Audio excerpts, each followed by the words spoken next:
Hi, everyone. Judge Andrew Napolitano here for Judging Freedom.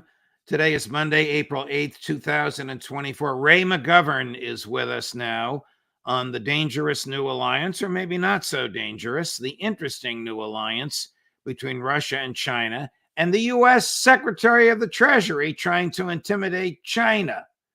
But first, this. How do you really feel about your financial future right now, today? Stable or uncertain? Despite all the happy talk that the Fed and the banks want you to buy into, I believe that 2024 is going to be a very unstable year, politically and financially.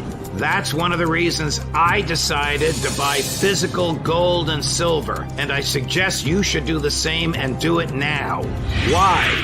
Because throughout times of economic uncertainty, gold and silver have rightly earned a reputation for stability. Owning precious metals has made me feel more stable, and it can do the same for you.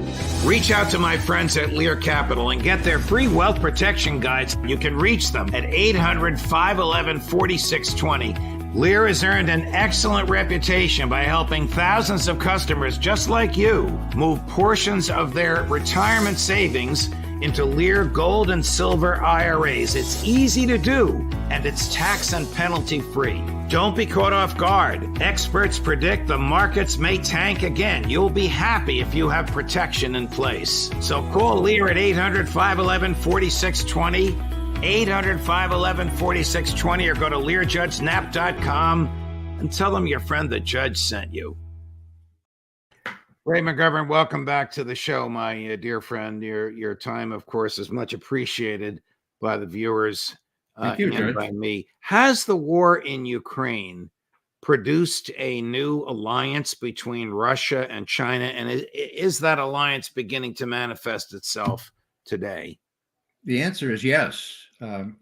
It was coming. The Russians and the Chinese realized that they were both targets of U.S. Expansion, so to speak, or U.S. expansion, at least as far as NATO is concerned. And in the Far East as well, Taiwan was not really an issue until these guys came in. So yeah, there's a new alliance. The what's the word? The naivete on the part of our policymakers. They were still reading out of textbooks from 4 decades ago when they told Biden, the Russians and the Chinese, they hate each other. We could drive a wedge in between them. And Biden tried that at the first and only in-person summit that they had in Geneva. How did he try and drive a wedge between Russia and China, Ray? All we have is the readout from Joe Biden himself. My God, they couldn't get him on the plane quick enough. And he said, I want to tell the press this, it's not right for me to tell exactly what I said, Putin, but, I reminded him that he has this really long multi-mile border with China, and that their relationship has never been very good, and that they they can't really get along very well, and they're a threat. They're a threat to Russia. So I reminded him of that. Okay, and what did he say? Well, he took it on board. Well, nothing could have been farther from the truth. Now that was June 16, 2021. Fast forward to February 4, 2022, a couple of weeks before Putin sent his forces into Ukraine. What happened? Putin was up in Beijing. This is really important, okay? They signed an agreement that is very, very close to a mutual defense treaty saying there's no end to our cooperation, and that was on the 4th of February. The Winter Olympics had started. That's ostensibly why Putin went. And he, I'm sure, told Xi Jinping, look, this is what's happening in Europe. I'm going to have to invade Ukraine for the following reasons. What do you think? And Xi Jinping, in my view, said, not before the Winter Olympics are over. No. The Winter Olympics were over the 20th. Mutual defense treaties were signed with Donetsk and Lugansk on the 21st, and the invasion happened on the 24th.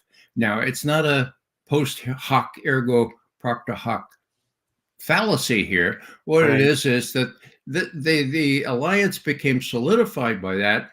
Everyone, including me, was surprised that the Chinese would verse their entire Westphalia concept of no interference in foreign affairs, no aggression. So this is what happened. It was clear in April of 2022. The invasion happened, and then our policymakers and intelligence officials couldn't deal with it. They said, "Oh no, they're still at loggerheads." And then when Ukraine seemed to be winning, right, in 2022, we never thought they were winning, but the intelligence officials did. That's what they told Biden. When we got that, then we had the head of national intelligence saying, telling Andrea Mitchell, it was. It's still on their website. Look it up. The director of national intelligence. Right. About China. Well, they still have meetings from time to time. They still have meetings, right? Okay. And besides, we don't see any. It was a lawyerly word here. We don't see anything that is determinative of military assistance from China to Russia. Well, now that all's changed. Now they're blaming the defeat of Ukraine and NATO in Ukraine on China's buttressing the economy in Russia. It's really quite strange. What is the nature of the assistance that China has provided? Is it just trading with the economy and a rising tide lifts all ships, or is China actually supplying military equipment to the Russian military? You could be sure, Judge, if there was any evidence of that, the latter, it would be adduced. It would be hung out to dry. Russia doesn't need Chinese support other Right. than shrinking up all its oil and everything else.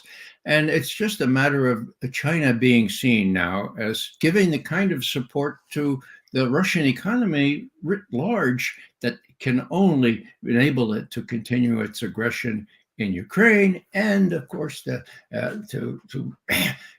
try to help them win, but it's not going real well. They have to find some other excuses, and there are others that are being adduced right now. Do the Western elites, and particularly the Americans, still think that they can drive a wedge between Russia and China? And do they still think such a wedge somehow benefits the West? Well, apparently they do, and they still think they can dictate to China. His secretary, Yellen, she's been there 4 days, and she comes out and she says, we urge the Chinese to change their policy. I mean, they're producing too much. It's flooding the market, and we need them to stop that because it's hurting us. So I told them that. Now, that's Yellen this week. 3 years ago, almost exactly, you had Jacob Sullivan and Tony Blinken telling their counterparts who journeyed all the way to Anchorage, okay, look, we mean to put you in your place. We have this new rules-based international system. Listen to this little lecture. Now, the Chinese stood up and said, we're not going to listen to any lecture that we're not going to respond to. Things went really bad in Anchorage. That was the end of March of 2021, if memory serves, and things have gone down since then. The thing is that the U.S. delusionary people still think they can use China to put the brakes on Russia in Ukraine. It's just the opposite. China is in full bore. It's just impossible for these people, these exceptional people who run our policy, to acknowledge the fact that China and Russia are now joined at the hip, okay, and won't be separated by any ruse, however clever. As we speak, Russian Foreign Minister Sergei Lavrov is in Beijing. What do you think he's talking about? I think he and Lavrov and his counterparts are having big joke about Yellen. She came in like gunboat diplomacy on the Yangtze, for God's sake, two centuries ago. And they're probably laughing a little bit. And then more seriously, this is the denouement in Ukraine. Okay. Now, I mentioned February 4 when Putin was with Xi Jinping. He hasn't been with him personally since then, but he will be in May. So next month now. Okay. That's going to be big because Xi Jinping and Putin will be preparing for what happens next in Ukraine on the chance that the West doubles down and sends F-16s, that sends all kinds of other armament that could be put in place long enough to make sure that the war is lost not before the election. Now, they have to make their contingency plans. China will be full bore in favor. Well, I mean, China knows it's next, for God's sake. China actually ranks number one over Russia and main enemy for the Pentagon in their documents. So it's not a science. It's not a great big. I don't get Yellen. I mean, other than her ideological biases and her wish to have her boss reelected. I mean, capitalism, you compete with another producer for who can produce the best product at the lowest cost, at the easiest accessibility for the consumer. Pretty basic. What does she want China to do? Stop competing with us? If I can buy a microwave made in China for $50 and the same microwave made in Detroit costs $150, it's kind of obvious which one I'm going to buy, right? Yeah, Judge, but that's unfair. That's unfair because it doesn't matter what Clinton and the rest of them did in deindustrializing our country. It's unfair business practices now. And Yellen's counterpart finished off by saying, we favor the principles of a market economy, and communist though we are, that's what we're going to do, and that's what we're going to continue to do. Thank you very much, Janet Yellen. I mean, here's Yellen at the Chinese. The Chinese are kind of smirking, but more important, she doesn't get it. It's the same attitude that Joe Biden has, an antiquated attitude. For 60 minutes, you remember him saying, we're the United States of America, the most powerful country in the history of the world. Well, he actually believes that, and apparently Yellen does. Whether Jacob Sullivan and Tony Blinken continue to believe that, I don't know, but they continue to act as though they believe that, and it's going to come to what the Chinese have always called a no good end for us. I want to transition to Israel and play for you a piece from ABC News yesterday. Martha Raddatz interviewing Admiral Kirby. I mean, Kirby is really outdoing himself as the Baghdad Bob of our era. However, the producers at ABC, my hat is off to them. They produced, you'll see this in a moment, they prepared and produced a timeline of events in Gaza and comments by the American government. Don't look for any gratification or any intellectual honesty from Kirby, but it's the timeline that is fascinating here. Cut number 3, Chris. I want to show you a timeline, Admiral Kirby, and wonder why things might change this time. November 6th, death toll in Gaza passes 10,000. November 10th, Secretary Blinken, far too many Palestinians have been killed. December 12th, Biden says Israel is losing support to indiscriminate bombing. December 22nd, death toll in Gaza passes 20,000. February 8th, President Biden calls the response in Gaza over the top. February 29th, death toll in Gaza passes 30,000. March 2nd, Vice President Harris said there must be an immediate ceasefire for at least the next 6 weeks. April 1st, IDF strike kills 7 World Central Kitchen aid workers. So why do you think anything will change? I'm glad you brought that timeline up because it shows the growing degree of frustration that we've had with the way these operations are being prosecuted and the way that the Israelis are acting on the ground in terms of civilian casualties. So we have been increasingly frustrated. And again, that was a core message that the president delivered to Prime Minister Netanyahu in their phone call this past week, that if they've got to do more, they've got to make changes. Now, the Prime Minister assured the president that he would do that.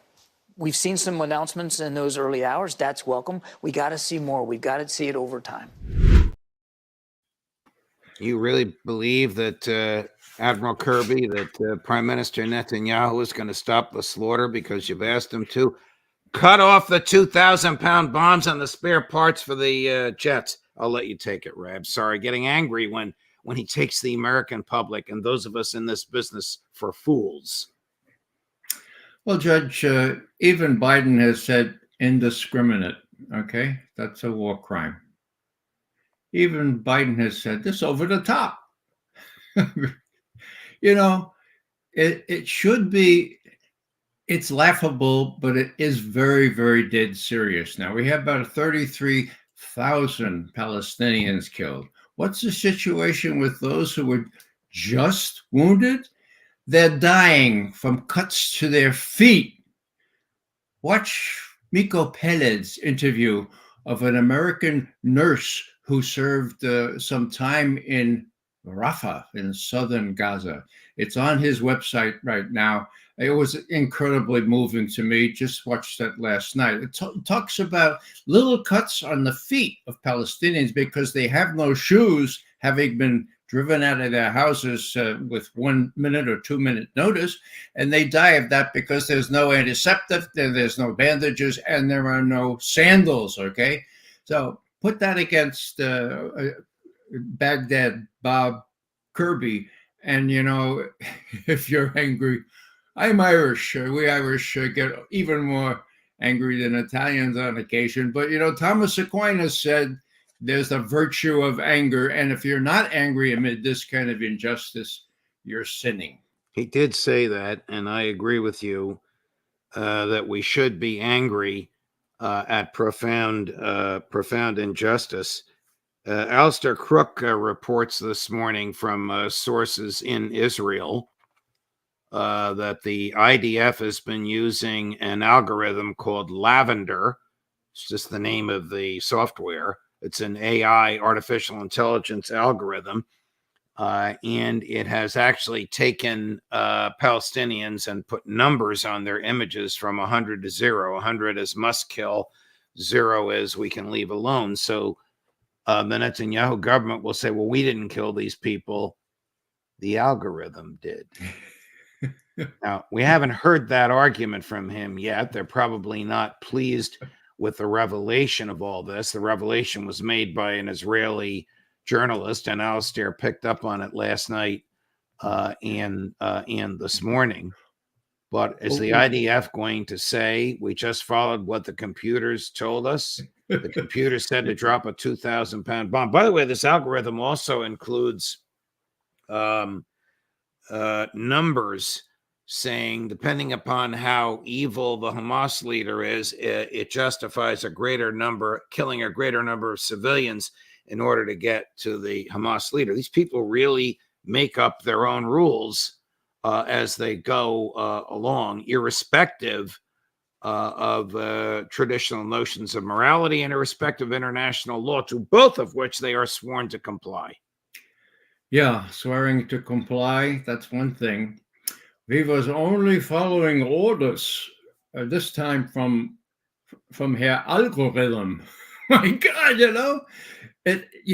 here's a little bit of information I picked up from Miko Peled's thing last night. Okay, this nurse had to go through 8 checkpoints between Egypt into Rafah. Okay, in each of those checkpoints, it was checked that this 7 convoy of medicine help coming in from nonprofits had exactly the same people in exactly the same vehicle. The third vehicle could not get in front of the second vehicle. They had to go in line. Everyone knew, the Israelis knew who was in each vehicle, and they had descriptions of their background. That's how detailed these algorithms permit the Israelis to be. Now, you tell me that they didn't know about that central kitchen, that World Central Kitchen thing. They had chapter and verse.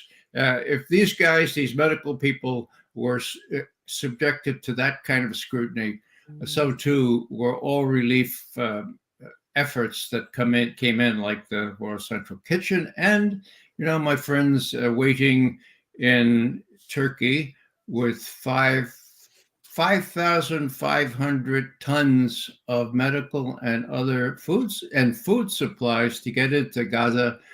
We'll see how. We'll have to wait and see how that comes out. But will Biden act in any more courageous way than Obama did back in 2011 when he interceded with the Greeks and didn't let us go on our U.S. boat to Gaza? I don't know. It may be even worse than that. But I dare say that some people are trying. And I think everybody has to, this Aaron Bushnell, the fellow who was self-immolated before the Israeli embassy here or in Washington, what did he say? He said, this is an extreme action. People say, well, what are you doing amid the genocide? And he says, well, this is what I am compelled to do. What you're doing is what you're doing now. And for most of us, of course, that's nothing. We're trying to send information out, but I admire those people that get on that flotilla. We're doing something, and I dare say I pray that nothing happens to them, such as happened to those other aid workers. Did you report earlier that the flotilla has been delayed by a week or so? It seems to be. Matt Ho, who is going to support them, tells me that his departure has been delayed a week. And that tells me that they're still waiting for things to sort out in Israel. And if they can have a better chance of doing this in a peaceful way, they'll wait for weeks and weeks on end. Not weeks on end. People are starving, right? They'll wait for a while, but they're going to do it. And, a lot of those people were on the boat that I was on in 2011. They're courageous people. I feel for them. I have a touch of what we call premature guilt syndrome. Okay. I should be with them. Oh. My family circumstances do not permit it. Okay, I know how you feel. Here's a cut from yesterday from one of the news shows on CNN of the former director of the CIA and former Secretary of Defense Leon Panetta, basically saying Netanyahu should realize he's not going to destroy Hamas. Cut number 5. Netanyahu keeps saying we're going to destroy Hamas. Look, you're not going to destroy Hamas. Hamas is going to be around. What you can destroy is the leadership that was involved by Hamas in the attack on October 7th. And I don't think he's made that clear, that ultimately this is about killing the leadership of Hamas, not just wiping out Hamas. If we had a better sense of mission here, I think we'd have a better sense of how this war could come to an end. Now, I've known Leon Panetta for the years. We don't agree on a lot of things. I like him. He's a character. He's fun to be with. He's intelligent. He's a historic figure. Do you think he's speaking for the administration when he's sending this kind of a message to Netanyahu? He's speaking PR, Judge. I had high hopes for Panetta, like you, I guess. Yeah. This is a guy that bragged before the Senate Judiciary Committee that the U.S. could make war irrespective of Congress. Now, he had been in Congress for years. Right. Section 1, or Article 1, Section 8 of the Constitution didn't mean anything to him. More particularly in this case, where was Panetta when this thing started? Okay, it's only after the Israelis are taking a really bloody nose in Gaza. Okay, it's only then that he's, we should just go after the leadership. Well, that's not the name of the game. The Israelis are out to exterminate the Palestinians. Panetta should know that. Maybe he doesn't know that. He's getting pretty old. He's a year older than I am, for God's sake. Mark that down, okay? Well, let me go back to the murder of the aid workers. What's the reaction of the intelligence community? What's the reaction of CIA on the ground when something like that happens? Do they admonish Mossad? Do they look the other way? What do you think? Well, Judge, the agency now is sort of all smooshed together where the operations people really rule the roost. So the idea would be liaison with Mossad. Well, You got to do what you got to do, guys. Just got to do what you got to do. There's not going to be any recrimination. That's verboten. You don't recriminate, if that's the word. You don't recriminate Mossad. Okay, just say, well, okay, if you think you need to do that, go ahead and do it. So there's no break by any conscience-stricken people in the CIA on any of this. They're all in the game, full support for the administration policy. And that, I regret to say, is what the CIA has become, not only operationally, but substantively, in saying the war is won by Ukraine back in July, and by saying, yeah, if we give just another 60 billion, it's going to be just fine. That's bollocks, as the British say. That doesn't make any sense at all. All it does is make people who are already rich still richer. One last subject matter, going back to Ukraine. Do you fear, as an act of desperation, given that most observers recognize that Ukraine has lost this war, a false flag? I do, and there are certain snippets out there indicating what direction it might take. The Guardian. The Guardian newspaper, which used to be a pretty good newspaper, published an item just yesterday talking about how the Ukrainian soldiers are complaining about the Russian use of gas. And the implication is only because the Russians are using gas now are they winning on various parts of the front. So gas is one thing.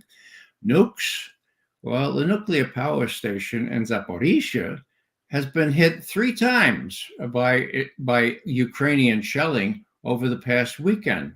Now, that's really serious. That's the largest nuclear power station in the area, I think maybe in all of Europe. It's hardened, so it's unlikely that a drone strike can hit it, but the pool of that reflecting, the pool that has all that junk in it, it could be breached. So that's another thing. The thing that worries me more is you get people like David Sanger, who advertised the availability of and the existence of weapons of mass destruction in Iraq up to a fairly well. Okay, he's now been employed to talk about possible Russian use of low-yield nuclear weapons in Ukraine. So he's the intelligence community mouthpiece at the New York Times. Correct. Yeah. Now his record is, it's pretty sordid. WMD was one thing. Now it's 2 years ago he wrote this piece that it looks like Russia's might resort to weapons, nuclear weapons. Now, 2 years ago, that's okay because the Russians look like, to some people, they might lose. Why do they reprint it 2 weeks ago? Why? Well, I don't know, but it scares the hell out of me because usually when you want to prepare the American people for the use of something like a tactical nuke or low-yield nuclear weapon, you say first that the Russians, we threatened it 2 years. Oh, well, here it is again. They're threatening. So that's what worries me. There's no way to reverse the trajectory of where Ukraine is going, other than some Deus ex machina. God forbid the use is in the form of something really extracurricular, whether it's chemical weapons, whether it's nuclear weapons. I don't think they're going to fool around with. Very scary, Ray, but you are wise and generous to read between the lines for us like this. Thank you very much for joining us. The roundtable, I believe, is on Thursday this week, but I look forward to seeing you with Larry when we're together next. All the best.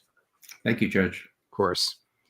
And the aforementioned Larry is Larry Johnson, coming up at 11 o'clock this morning Eastern, at 2 o'clock this afternoon, antiwar.com's Kyle Anzalone. Judge Napolitano for Judging Freedom.